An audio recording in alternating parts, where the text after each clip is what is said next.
ちょっとビカビカではなくて、よいしょ、古いレストアだから味がちょうど出てきてて、もともとついているこの部品たちをうまく活かして直していきたいなと。しっかり機能しているのであれば無理に新しくする必要ないわけ。ただ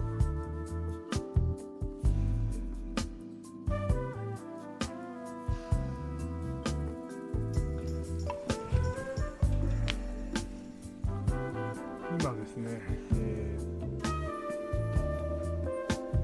でここのところに磁石をつけてみて、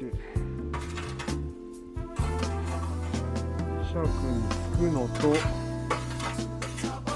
全然ついてこないのもあるんで、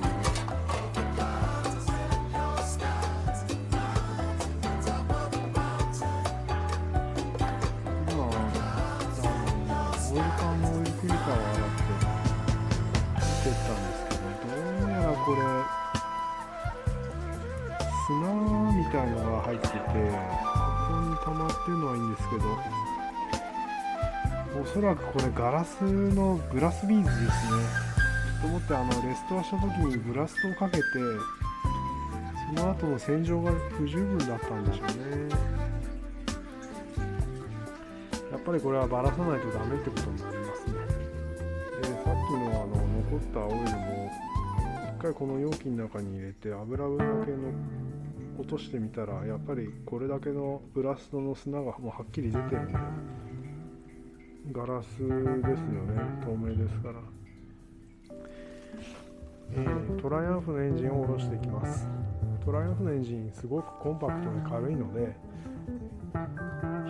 1人でも下ろすことができます。本当は2人いた方がいいと思います。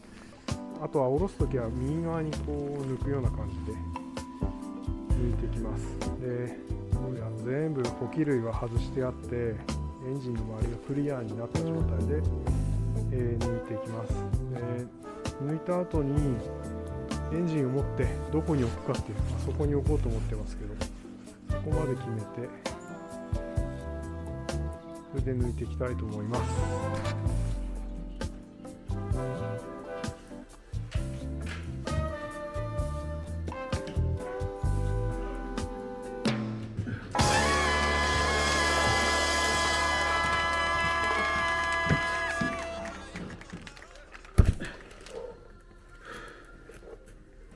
まあ軽いとはいえ緊張するよね。傷つけたら大変だから。見ての通りまあ綺麗に抜けたんじゃないかなと思ってます。そうですね。